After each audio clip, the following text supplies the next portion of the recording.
Hi, my name is Brian Thorson. I'm the botanical curator for the Biological Sciences Department at California State University in Long Beach. And I'm here to talk to you about Phil, who happens to be coming into bloom, which is a really exciting event for us. Phil is commonly known as the Titan Arum or corpse flower. His official binomial botanical name is Amorphophallus Titanum. Amorphophallus is a reference to his morphology, which is in the appearance of a phallus. And of course, Titanum is a reference to the fact that it is such a large inflorescence, and I'll explain that in just a moment. Amorphophallus Titanum is one representative of the family Araceae. Other members of the Araceae include some plants that you're probably familiar with because they're common houseplants like Dieffenbachia, pothos, and philodendrons. And one of the defining characteristics that they share is this inflorescence morphology. And so I should explain that an inflorescence is a flowering branch. Oftentimes people are misunderstand and believe Phil to be or Amorphophallus Titanum to be one large flower, but it's not. It's actually one large inflorescence, and it's the largest unbranching inflorescence known amongst all plants. So the morphology specifically of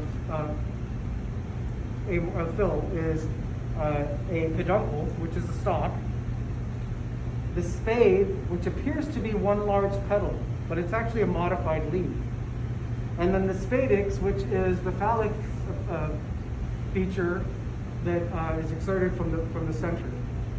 And this is actually the feature of the inflorescence that imparts the really horrible stench that makes Amorphophallus or the Titan Arum so attractive to many people. So why is it so exciting when the Titan Arum blooms?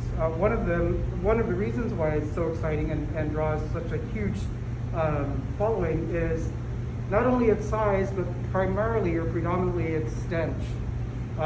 The inflorescence of Amorphophallus Titanum literally smells like carrion. It is incredibly powerful, so powerful that you can't even stand next to the inflorescence for more than a minute without having to go outside and take a breath. But the reason why it smells and it looks the way that it does, because when this unfurls, it will open up and it'll be really deep burgundy or maroon on the inside. And that gives it the appearance of literally like steak or meat. And then it's got this horrible smell of decomposing flesh. And the reason why it has adapted these characteristics is as a reproductive strategy.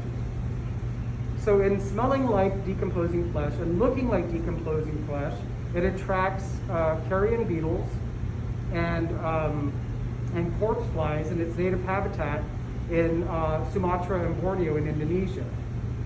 So they come in here and they're looking for a meal.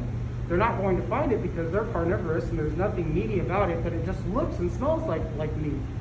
And they go down and they're looking for something to eat, but they get down here and what they happen to do is pass over the male and female flowers and inadvertently pollinate the flower. So we estimate that Phil is going to bloom in the next 3 to 5 days. And the indications that he is about to open are things like the spathes taking on this really curvaceous contours. This neck here will actually tighten up some more, so that when it opens up, as this will, the spathe will open up like a big skirt. The perimeter of it will hang over the edge. Another indication is the color change. I'm going to gently lift this so that potentially we can see inside that maroon color, and that literally looks like a piece of flank steak to me. Fortunately, it doesn't yet smell like one, but it will eventually. Other indications are these indentations in the spadix. It starts out real nice and smooth, but as it gets closer and closer to opening, it gets all denty and seems to lose its, it starts to get kind of ugly to us. I've been questioned about the function of that or why that happens to happen, and the only thing that I can imagine is that this is a better way for it to deflect wind and carry the stench in different directions in a dense forest. And this is, in fact, the glandular feature that produces all of those compounds that impart the smell to Amorphophallus titanum. Unfortunately, due to pandemic restrictions, we're unable to take them outside to have the campus and local communities come and visit Phil like we did 2 years ago. But in lieu of that, you should follow us on our social media channels like Instagram, Facebook, and Twitter, where we'll post frequent updates on Phil's progress, as well as potentially live webcam feed.